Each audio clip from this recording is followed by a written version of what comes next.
Banyak ya, saya kira kalau dia ada diklaim oleh pihak lain yang kemudian bisa memenangkan perkara, kemudian melakukan penerbitan sertifikat atas tanah yang kita miliki, berarti kan ada penerbitan sertifikat ganda.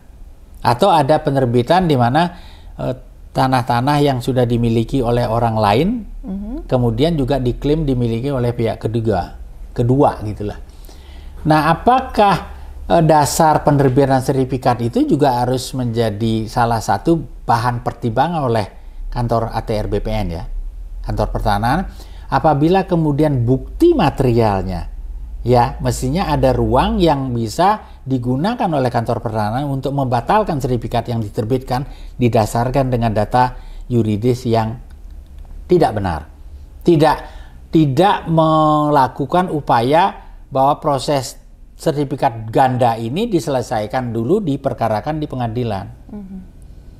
Ya, karena itulah yang justru banyak sekali munculkan korban.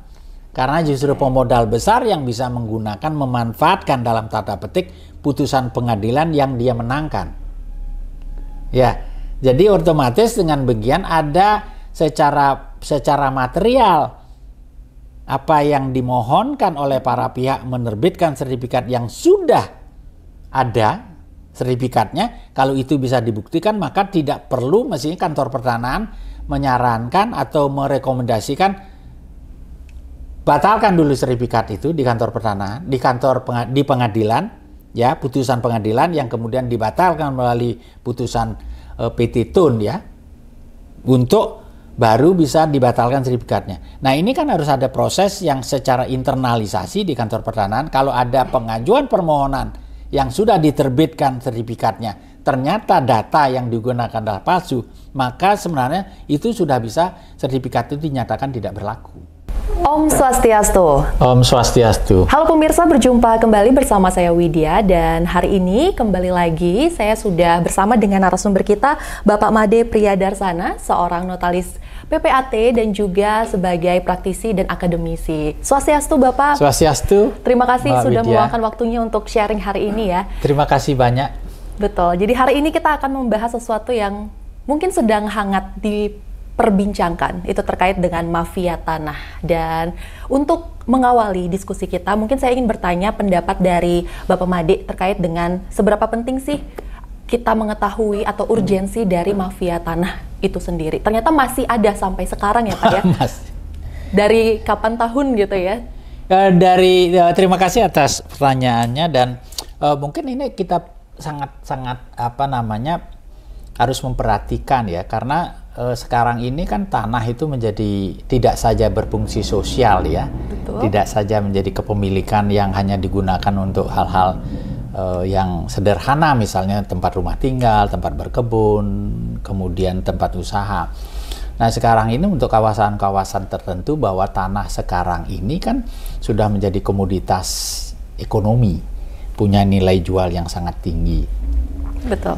Perumahan-perumahan kawasan-kawasan tertentu saya kira itu kan menjadi sasaran empuk yang akan dilakukan oleh sindikat sebenarnya. Siapa sih mafia tanah yang masuk seperti itu? Kan ada sindikat kerjasama di antara banyak pihak untuk melakukan perbuatan pengambil alihan ya tanah-tanah yang memang bukan milik dia, baik melalui dengan jual beli, baik dengan hutang piutang, baik dengan penguasaan dan pemilikan atas surat-surat yang ternyata kemudian bisa palsu atau dipalsukan. Jadi itu adalah salah satu yang perlu diperhatikan dengan seksama ya, karena pasti sudah tersistematiskah atau seperti apa celah-celah dari mafia tanah? Dia kita lihat ya, mungkin apakah dia terjadi baru hari ini ya, karena kita mendengar dan membaca berita bagaimana tanah yang dimiliki oleh Bapak Yusuf Kalla, mantan wapres kita di daerah Makassar saja gitu dianggap bisa beralih atau dikuasai berdasarkan dengan melalui putusan pengadilan dan sebagainya. Sebelumnya juga banyak, saya kira ada yang tidak terpublish ya, yang rame itu kan ada kasusnya ibunya Dino Patijalal, ada yang Nirsa Tubir yang pertengahan itu kan juga jadi masalah. Nah, bahwa ada sindikat yang melakukan upaya-upaya seperti itu tidak memang sendiri, saya bilang. Ada melakukan oleh oknum teman-teman notaris BPAT yang mau juga memasang badan dan mau melibatkan itu, baik sengaja maupun ketidaktahuan dia. Ini ada operatornya, baik pelaku di lapangan, kemudian juga ada pemodal, saya kira. Itu yang juga harus menjadi perhatian, kenapa siapapun yang memiliki tanah, memiliki kawasan tertentu yang memang sudah atas nama dia atau badan hukum, ya harus memanfaatkan tanah itu dengan baik.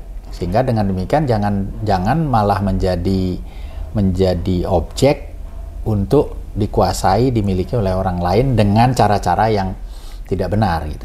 Betul sekali, dan yang terpublish pun itu kan karena tokoh-tokoh besar seperti itu ya. Yeah. Dan masih banyak masyarakat kecil yang terdampak juga dengan adanya mafia tanah ini. Yeah. Nah, apa yang paling perlu kita perhatikan, terutama jika menyasar masyarakat kecil gitu?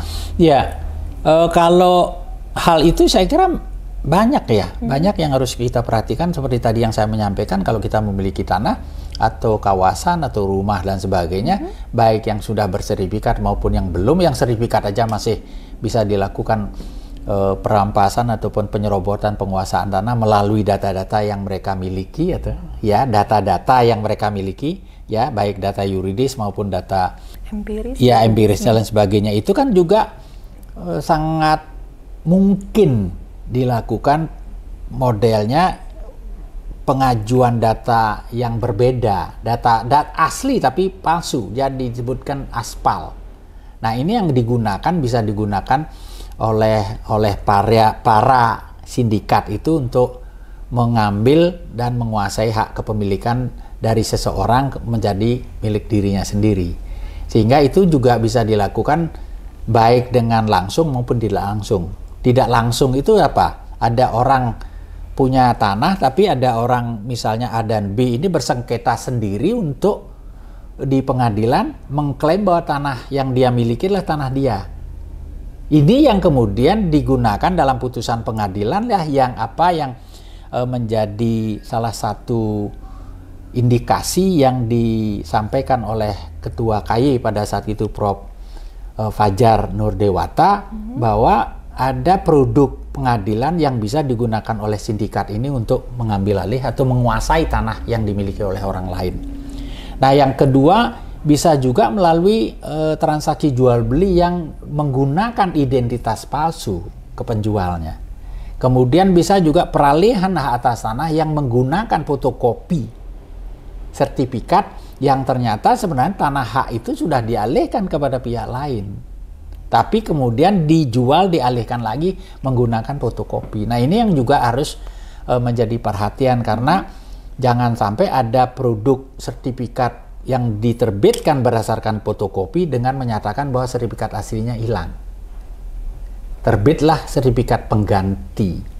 Ini ada beberapa yang saya kira modus yang harus jadi perhatian kita semua. Jangan sampai tanah kita miliki, tidak kita kuasai, tidak pernah ditiat, tidak pernah ditengok, tidak pernah digarap, yang dia dianggap sekarang sebagai tanah telantar, tapi kemudian disertifikatkan oleh pihak ketiga.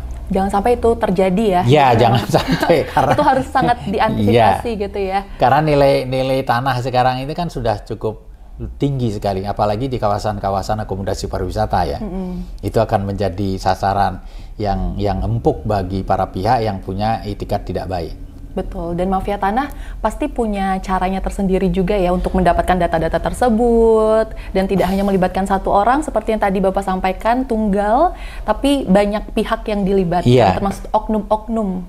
Tidak bisa kita mengatakan bahwa seperti apa yang disampaikan oleh Ketua KY pada saat itu, dan kita juga bisa membaca bahwa pelaku atau sindikat itu kan namanya sindikat, tidak mungkin bekerja sendiri, pasti dengan beberapa, baik ordal ya, orang dalam, ada oknum juga di kantor pertanahan, oknum ya, kemudian juga bekerja sama dengan operator yang menghandle skenario proses itu, menggunakan juga dengan pejabat umum ini transaksi yang dilakukan tanpa betul memperhatikan tentang kewenangan bertindak orangnya, kemudian data pribadi orangnya, identitas yang digunakan, kemudian bukti kepemilikan yang ternyata aspal, tapi tetap terjadi. Sehingga kalau dia muncul sengketa, mereka sudah punya jaringan dalam tanda petik ya, dari bawah maupun sampai ke pusat. Apakah ini bisa dikatakan ada kecacatan di sistem pertanahan di Indonesia atau seperti apa? Memang kalau kita membaca di ketentuan peraturan pemerintah ya 24 tahun 2007 tahun 97 berkaitan dengan pendaftaran tanah ini kan sekarang sudah dilakukan penyempurnaan, keluarnya Undang-Undang Cipta Kerja ya nomor 11 tahun 2020 yang kemudian diganti dengan Perpu nomor 2 tahun 2022 yang kemudian disahkan Perpu menjadi Undang-Undang Cipta Kerja nomor 6 tahun 2023. Nah, turunan itu yang kemudian menyempurnakan PP nomor 24 tahun 97 itu kan keluarlah PP Peraturan Pemerintah nomor 18 tahun 2021 tentang baik tentang HPL, kemudian tentang hak atas tanah, pendaftaran sarusun dan pendaftaran tanah. Nah, itu juga kan sudah mengatur bagaimana mengharuskan seluruh tanah-tanah itu pada saat proses peralihannya untuk didaftarkan. Apakah ada kelemahannya di dalam proses pendaftaran tanah itu yang menggunakan kemarin kita dengan apa yang disebut dengan sertifikat analog, kan ada lembarannya ya, kayak buku begitu. Sekarang kan sudah dilakukan sertifikat elektronik. Apa yang disampaikan oleh Pak Sopyan Jalil waktu beliau jadi Menteri ATR BPN dan juga ditegaskan oleh Pak Nusron sekarang Menteri ATR yang baru, ATR BPN, bahwa sertifikat elektronik ini salah satu dimaksudkan adalah untuk meminimalisir adanya mafia tanah. Karena tidak bisa nanti dipalsukan sertifikatnya, seolah-olah dia aspal gitu, asli tapi palsu. Kemudian dengan sertifikat elektronik di mana ada barcode. Ada nomor NIB-nya di sana, nomor induk sertifikatnya. Dia masuk di desa, masuk di kota, masuk di provinsi dan sebagainya, nomor serinya jelas ada. Sehingga tidak memudahkan ada indikasi terhadap pelaku-pelaku yang ingin memalsukan ataupun memperoleh tanah melalui pemalsuan sertifikat. Nah, ini yang saya kira memang bagaimana kita bersama-sama mendorong juga kepada masyarakat agar seluruh tanah-tanah yang mereka miliki itu dikuasai, ditempati, dikelola, kemudian sertifikatnya apakah kemudian dilakukan proses alih media menjadi sertifikat elektronik. Jadi upaya digitalisasi itu salah satunya untuk memberantas mafia tanah. Iya, meminimalisir lah. Kita mengharapkan juga seperti itu karena pemerintah juga dengan banyaknya peralihan hak atas tanah yang kemudian karena korban mafia tanah ini juga cukup banyak, sehingga mengambil peran yang negara hadir untuk itu, saya kira. Sehingga penggandaan pemalsuan itu juga tidak mudah ya. Tidak mudah dilakukan. Ya, apakah kemudian terjadi hacker gitu istilahnya, kan ini ada barcode ya, lokasinya, luasnya, tempatnya, sehingga apa yang disebut kemudian ada cara pengukuran itu kan sekarang dengan di-grounded kan, semua patok-patok itu nggak ada yang tumpang tindih, itu dihindari betul, sehingga seluruh tanah-tanah yang jumlahnya kurang lebih sekitar 126 juta bidang ini diharapkan di tahun 2027 atau apa yang sudah ditargetkan oleh pemerintah sepenuhnya udah bersertifikat. Oleh karena itu dilakukan adalah PTSL, pensertifikatan tanah secara sporadik langsung gitu ya, menyeluruh dia. Berarti sudah secara menyeluruh seperti ya, itu cuma mudah-mudahan sih target yang dicanangkan oleh pemerintah ini tercapai.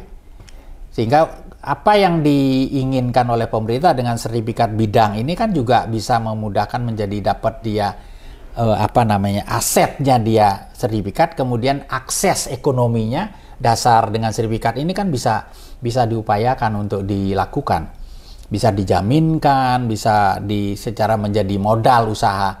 Dan yang paling penting seperti tadi yang disampaikan, meminimalisir adanya penyelundupan ataupun dilakukan pengambil alihan tanah melalui mafia tanah. mafia tanah. Ya. Jadi tadi sedikit banyak dibahas juga tentang modus-modusnya seperti apa, ya Pak Made. Kemudian kalau kita bahas dari sudut pandang korban, nah apa sih yang perlu kita lakukan mungkin sebagai pemilik tanah dan lain sebagainya, selain tadi beberapa langkah antisipatif, mungkin ada yang paling urgent perlu kita ketahui juga, perlu tahu tentang peraturan yang ada dan lain sebagainya. Ya, ini kalau kita membaca di PP nomor 24 tahun 97 ya, kemudian juga junto PP 18 tahun 2021 itu kan proses peralihan hak itu kan harus dilakukan melalui pejabat pembuat akte tanah. Ya. Oleh karena itu semua berkas, kemudian penguasaan dasarnya sertifikat, kemudian identitas KTP KK, kalau dia menikah harusnya dengan pasangan kawinnya. Nah, ini juga menjadi salah satu bahan pembelajaran untuk pejabat-pejabat semua ya, teman-teman juga yang lain, saya kira, agar memperhatikan betul benar nggak identitas pihak yang hadir, yang menjual, yang mengalihkan tanah mereka itu benar-benar pemiliknya. Ya, apakah ada pemalsuan identitas seperti apa? Ini yang juga harus menjadi perhatian karena memang notaris PPAT di dalam proses pelaksanaan kewenangannya, kewajibannya kan hanya kewenangannya hanya bersifat formal, bukan material. Apakah KTP-nya benar nggak? Orangnya yang ber-KTP, nama dan nomor NIK-nya itu benar nggak orangnya? Tidak terjadi manipulasi atau pemalsuan identitas dengan mengganti fast foto, ya. Ada orang yang hadir mengaku kepada pemilik, tapi dia figur itu nomor NIK-nya benar. Pengecekan sertifikat dilakukan secara online itu benar, nomornya benar, NIK-nya benar, pemilik KK-nya benar, tapi yang hadir itu bukan yang orang pemilik yang sebenarnya, tapi ada figur. Nah, ini yang kemudian juga apa yang kita lihat dan kita baca dari kasusnya ibunya Dino Patijalal. Nah, yang paling gres sekarang ini kan kasus yang menimpa beralihnya ataupun klaim tanah-tanah yang tanahnya PT-nya Pak Yusuf Kalla. Nah, unsur-unsur apa yang bisa kita bisa antisipasi terhadap terpenuhinya unsur mafia tanah gitu loh. Kita lihat ada yang melakukan upaya-upaya tertentu ya. Kita harus bisa membaca dalam pengertian bukan hanya membaca berkas, membaca orang, membaca itikad orang. Kalau dia transaksi di jam-jam berapa ini, misalnya jam 2 atau setengah 3, ya, dia minta langsung akte jual beli, saya kira nggak memungkinkan karena bahwa PPAT itu bekerja sesuai dengan jam dan hari yang dibuka ataupun dimiliki oleh Kementerian ATR BPN, kantor pertanahan. Kalau jam segini bisa nggak dilakukan pengecekan sertifikat? Nggak bisa. Bisa nggak dibayar pajaknya? Nggak bisa, karena udah lewat waktunya. Ya, kalau ada penitip dan sebagainya, apa yang bisa dilakukan? Hanya buat pengikatan jual beli sebagai pengantar dari transaksi yang akan dibuatkan dengan jual beli. Kalau ada pihak yang memaksa gitu loh, nah ini juga kita antisipasi kenapa dipaksa. Ini Pak jam-jamnya jam-jam rawan, nggak mungkin ada transaksi di jam segini. Mau dibayar kemana? Bank? Kasir udah di kasir udah tutup, loket udah nggak mungkin Anda bayar. Transfer kapan masuknya hari ini? Bisa nggak dibuktikan bahwa transfer mungkin RTGS, cara bayar dan sebagainya? Itu juga bisa kalau kita dari pengalaman bisa kita mempertanyakan, Pak nggak bisa dibuatkan transaksi hari ini. Jadi oleh karena itu bisa nggak dilakukan besok pagi? Karena jamnya jam kerja pasti kan. Tapi kalau sekarang mau dikasih tanda jadi, silakan buat pengikatan dan sebagainya sebagai bagian dari mengarah untuk tujuan di transaksi jual beli. Yang kedua kan berkaitan dengan ketelitian dan kehati-hatian oleh pejabat yang di mana pihak-pihak menginginkan transaksi dijalankan. Ketelitian untuk ngecek benar nggak sertifikatnya, betul nggak identitasnya, betul nggak kemudian uang yang digunakan untuk membayar berasal dari sumber-sumber yang benar gitu, tidak dari sumber-sumber yang kemudian bisa dikategorikan TPPU ya, ada pencucian uang dia. Karena itu juga akan menjadi masuk kepada ranah pidana. Nah, unsur-unsur itu memang selalu berkembang, ya. Tidak cukup kita lihat identitas, kita cukup orangnya kita lihat, kemudian tidak cukup sertifikatnya apakah asli atau palsu, kan itu. Dia akan berkembang. Nah, ini yang saya kira hadirnya pemerintah, hadirnya negara di dalam memberikan penyuluhan, di dalam memberikan juga sosialisasi terhadap kemungkinan-kemungkinan berkembangnya model-model sindikat yang dilakukan oleh mafia tanah. Jadi banyak aspek yang perlu diperhatikan, dilihat juga ya, iya, supaya kita bisa mencegah adanya mafia tanah iya, atau kasus-kasus iya, yang terjadi seperti itu. Betul. Itu untuk karena korban yang yang ditimbulkan, saya kira tidak materi saja kan. Betul. Ya, tidak korban hanya materi saja. Korban moral, mental, kemudian kalau dia dibuat dalam pengadilan korban waktu dan panjang gitu loh. Ya, itu yang saya kira harus menjadi perhatian, di mana mafia tanah model ini kan tidak menyasar terhadap tanah-tanah yang punya harga nilai yang kecil sekalian gitu loh. Ya, tanah rumah di Pondok Indah, tanah rumah sekitar di GWK, ya pokoknya yang kawasan-kawasan besar gitulah. Yang menjadi target ya, atau yang punya target ya. Sehingga nilai kompensasi yang akan dia dapatkan itu tinggi. Misalnya klaim saya punya tanah, kemudian dimediasikan. Pemilik tanah ini kan mungkin merasa capek juga kalau kita berperkara. Ya, nah, kesempatan itulah yang digunakan oleh para pihak itu untuk bernegosiasi. Loh, kok enak gitu loh orang kita yang orang punya tanah, tapi kita ini jadi salah satu modus mereka untuk mendapatkan nilai nilai transaksi melalui mediasi seperti itu. Negosiasi, padahal kita yang punya hak tanah tersebut ya. Iya, itu akan bisa menjadi salah satu negosiasi. Kan orang malas berperkara, dan pelaku-pelaku yang melakukan ini apa mungkin punya modal? Ada pemodalnya, ada pemodal. Nggak mungkin tidak ada yang memodali seperti itu. Karena itu ada juga indikasi di mana banyak pemodal ini membeli perkara. Membeli kasus, membeli tanah yang dalam perkara itu. Saya beli deh. Gitu. Berapa Anda jual, gitu istilahnya. Sehingga seluruh dari perkara itu nanti sampai terakhir, kalau sudah menang dia udah diikat dari depan. Gitu. Dengan nilai ya pasti murah dong, karena itu kan masih dalam proses perkara, karena dia panjang. Yakin nggak dia menang? Kalau dia nggak yakin, nggak mungkin dia beli dong. Kan gitu. Nah, ada juga yang mengincar tanah-tanah kawasan-kawasan tertentu yang sulit untuk dia beli langsung sendiri, dia bisa menggunakan tangan orang pihak ketiga. Melakukan upaya pendekatan, melakukan segala sesuatu tentang klaim tanah itu. Gitu istilahnya. Nah, ini yang saya kira perlu juga antisipasi oleh semua pihak ya, termasuk dari teman-teman notaris PPAT, termasuk juga dari staf-staf ATR BPN. Jangan sampai menjadi bagian yang ditarik ya, turut serta untuk bekerja sama dengan pihak-pihak yang punya etikat yang tidak baik. Itu yang harus juga menjadi bagian perhatian kita semua. Karena korban jatuh banyak. Gitu. Dan ya, kalau kita melihat tadi ya, ternyata banyak sekali modus-modus yang dilakukan oleh mafia tanah seperti itu. Kalau dari sudut pandang Pak Made, apakah mungkin kita memutus mafia tanah dan modus-modus yang ada gitu? Meminimalisir, saya kira bisa ya, meminimalisir ya, dengan apa yang sekarang dilakukan dengan alih media, sertifikat analog menjadi sertifikat elektronik.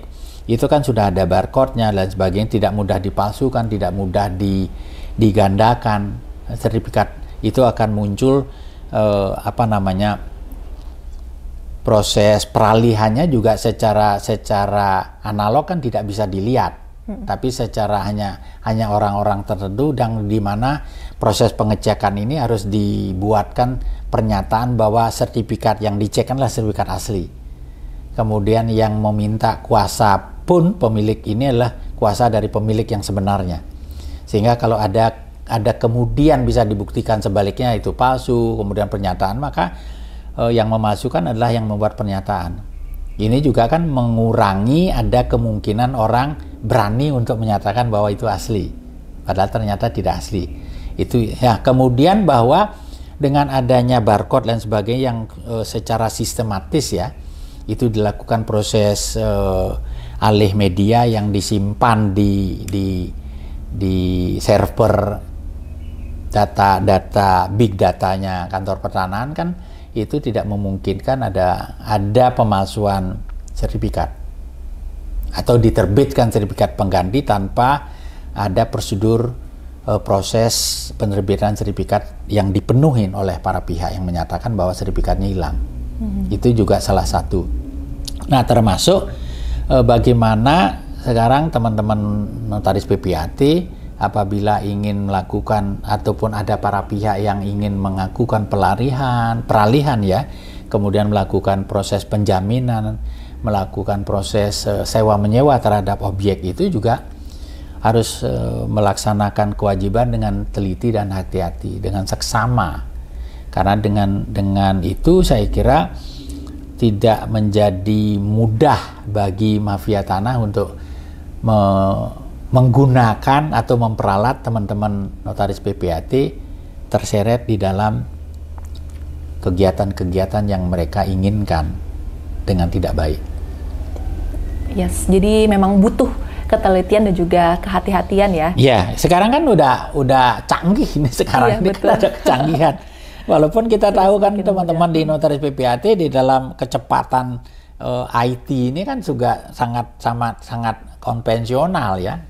Karena sangat konservatif kita, sehingga dilakukan dengan proses adanya rencana cyber notaris itu atau cyber yang dilakukan proses digitalisasi juga tidak memudahkan karena sangat konvensional. Aturan undang-undang jabatan juga masih harus dengan tatap muka, membacakan langsung, tanda tangan langsung, sehingga dengan demikian saya kira tidak memungkinkan kalau itu tidak dilakukan secara terbuka. Dia tidak bisa penandatanganan atau pembacaan melalui digitalisasi, tidak dilakukan melalui media.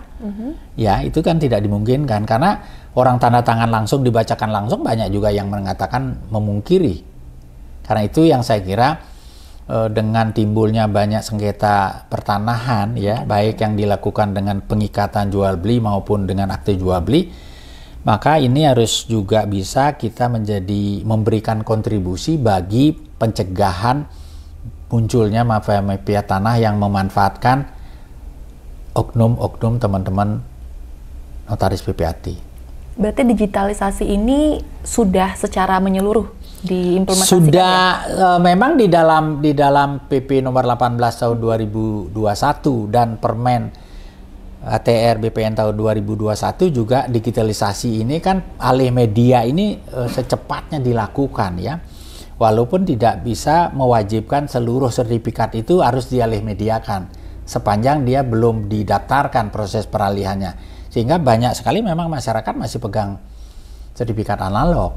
Baik yang sudah terbit sebelum tahun 70 masih ada yang global gitu istilahnya, peta bumi dia muncul, ada yang masih juga hijau pupus gitu sertifikat lama sebelum tahun 2000, ada juga yang masih menggunakan sertifikat lama yang masih gambar situasi ya, belum menjadi surat ukur dia. Sehingga ini yang harus juga menjadi perhatian. Ada batas waktu apakah dia kemudian dialih mediakan sehingga muncul sertifikat elektronik, di mana beban biaya tidak sepenuhnya bisa dibebankan kepada para pihak. Apalagi kan tidak semua pemilik sertifikat ini juga orang-orang yang mampu gitu. Ya, jadi masih proses juga ya. Iya, itu saya kira gitu. Iya, harus ada jangka waktu. Tapi yang paling penting kan bahwa apakah tanah-tanah yang masih punya dasar data yuridisnya masih dipetok, masih dipipil, masih diperponding, itu masih berlaku nggak? Nah, dengan Undang-Undang Cipta Kerja dan PP nomor 18 2001 kan Februari tahun 2026 ini surat-surat itu sudah nyatakan tidak berlaku. Bahwa tentang penguasaan mungkin dengan proses yang berbeda, pengajuan permohonan konversi atas surat-surat yang mereka miliki. Harus melakukan proses penegasan penguasaan atas tanah untuk mengajukan permohonan sertifikat. Gitu. Berarti ada beberapa tahapan-tahapan. Ada tahapan-tahapan tuh, ya. Lalui seperti itu ya? Ya. Oke, kalau misalnya kita membahas lagi tentang pertanahan ataupun mafia tanah ya. Kalau tadi kita bahas tentang langkah antisipatifnya supaya tidak terjadi. Nah, sekarang ini kan banyak sekali kejadian atau kasus-kasus yang sudah mungkin dalam proses hukum dan lain sebagainya. Kita jika terlibat dalam kasus tersebut, mungkin apa langkah yang sebaiknya kita lakukan? Banyak ya, saya kira kalau dia ada diklaim oleh pihak lain yang kemudian bisa memenangkan perkara, kemudian melakukan penerbitan sertifikat atas tanah yang kita miliki, berarti kan ada penerbitan sertifikat ganda. Atau ada penerbitan di mana tanah-tanah yang sudah dimiliki oleh orang lain, kemudian juga diklaim dimiliki oleh pihak kedua gitulah.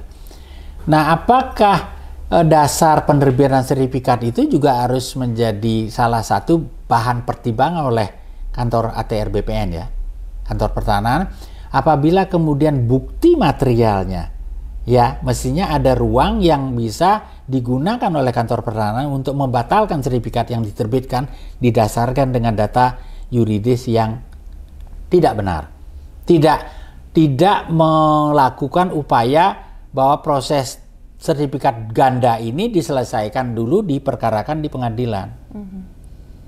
Ya, karena itulah yang justru banyak sekali munculkan korban. Karena justru pemodal besar yang bisa menggunakan, memanfaatkan dalam tanda petik putusan pengadilan yang dia menangkan. Ya, jadi otomatis dengan bagian ada secara material apa yang dimohonkan oleh para pihak menerbitkan sertifikat yang sudah ada sertifikatnya, kalau itu bisa dibuktikan maka tidak perlu mestinya kantor pertanahan menyarankan atau merekomendasikan batalkan dulu sertifikat itu di kantor pertanahan, di pengadilan ya, putusan pengadilan yang kemudian dibatalkan melalui putusan PT Tun ya, untuk baru bisa dibatalkan sertifikatnya. Nah, ini kan harus ada proses yang secara internalisasi di kantor pertanahan. Kalau ada pengajuan permohonan yang sudah diterbitkan sertifikatnya, ternyata data yang digunakan adalah palsu, maka sebenarnya itu sudah bisa sertifikat itu dinyatakan tidak berlaku. Sehingga dengan demikian, satu, mengurangi upaya-upaya pihak-pihak tertentu yang memanfaatkan penerbitan sertifikat berdasarkan proses dan data yang palsu untuk tidak melakukan penyelesaian sengketa di antara sertifikat yang lama dengan yang baru ini yang diselesaikan melalui pengadilan. Ada pembuktian juga. Iya, saya kira dengan demikian ya akan ada divisi penyelesaian sengketa di kantor pertanahan lebih awal. Kalau itu bisa diupayakan diselesaikan secara cepat, saya kira harus berani bahwa kantor pertanahan untuk membatalkan sertifikat yang nyata-nyata menggunakan data palsu. Gitu. Sehingga dengan demikian tidak ada peluang yang dapat digunakan oleh pihak-pihak yang punya itikat tidak baik. Gitu. Yes, jadi seperti itu ya kurang lebihnya untuk modus-modusnya, kemudian proses dan sistemasinya seperti yang sudah disampaikan tadi, dan ini semoga membuka insight baru atau pemahaman baru ya tentang bagaimana sih mafia tanah itu bekerja atau beroperasi dengan para sindikatnya seperti itu ya Bapak Made. Iya, banyak. Dan sekarang masih ada di sekitar kita juga, jadi kita harus berwaspada. Iya, karena nilai tanah sekarang kan udah sangat tinggi ya, apalagi di tingkat akomodasi pariwisata, banyak sengketa klaim yang itu, ya. Karena itu yang menjadi sasaran empuk bagi mereka untuk melakukan klaim atas pemilikan, kemudian kalau ada perkara yang dimana mereka bisa negosiasikan. Jadi separuh-separuh, loh kalau tanah saya dibagi-bagi kan begitu. Nah, ini yang saya kira harus diperhatikan oleh kita semua yang memiliki tanah, kemudian proses transaksi yang digunakan dengan identitas palsu, transaksi yang digunakan melalui fotokopi, kemudian transaksi yang digunakan melalui sertifikat pengganti, ini harus juga para pejabat gitu ya, teman-teman notaris PPAT untuk betul-betul melaksanakan dan menjalankan jabatan dengan prinsip kehati-hatian. Ketelitian dan kehati-hatian seperti itu ya. Dan tentunya dengan adanya digitalisasi ini semoga bisa cepat untuk kita bisa meminimalisir bahkan memberantas mafia tanah sehingga tidak terjadi kasus-kasus yang mungkin sekarang sedang marak-maraknya lagi diperbincangkan seperti itu ya, Bapak ya. Mungkin untuk terakhir ada yang mau disampaikan untuk pemirsa yang sudah menyaksikan dari awal sampai akhir terkait dengan mafia tanah, langkah-langkah apa atau mungkin ada pesan untuk pemirsa yang sedang menyaksikan podcast ini? Kita harapkan dengan adanya alih media sekarang, sertifikat dari analog kemudian dijadikan sertifikat elektronik, itu betul-betul memberikan jaminan kepastian kepemilikan, jaminan kepastian hukum terhadap pemilikan seseorang atas tanah. Tapi yang paling penting adalah apabila seseorang ataupun badan hukum yang memiliki tanah, menguasai hak atas tanah, itu harus melakukan pengelolaan, penggarapan, pemanfaatan tanah yang mereka miliki dengan baik sebagaimana fungsi yang mereka kuasai, sehingga jangan sampai apa yang dikatakan dan ada yang diatur adalah menelantarkan tanah. Ini yang juga tidak kita harapkan, yang tidak diharapkan oleh pemerintah, sehingga tanah-tanah itu tidak saja berfungsi sosial tapi dalam pengelolaan itu juga memberikan nilai ekonomi yang cukup dan memberikan pertumbuhan ekonomi bagi negara Indonesia. Pengelolaan tanah dan tidak menelantarkan tanah itu juga sangat penting ya, sangat Bapak penting, Made. saya kira. Terima kasih banyak untuk sharingnya hari ini, Bapak Made. Semoga bisa bermanfaat juga untuk pemirsa yang menyaksikan podcast kali ini. Terima kasih sudah menyaksikan dari awal sampai dengan akhir. Dan kita akan berjumpa di lain kesempatan. Om Santi Om. Terima kasih. Terima kasih Bapak. Thank you.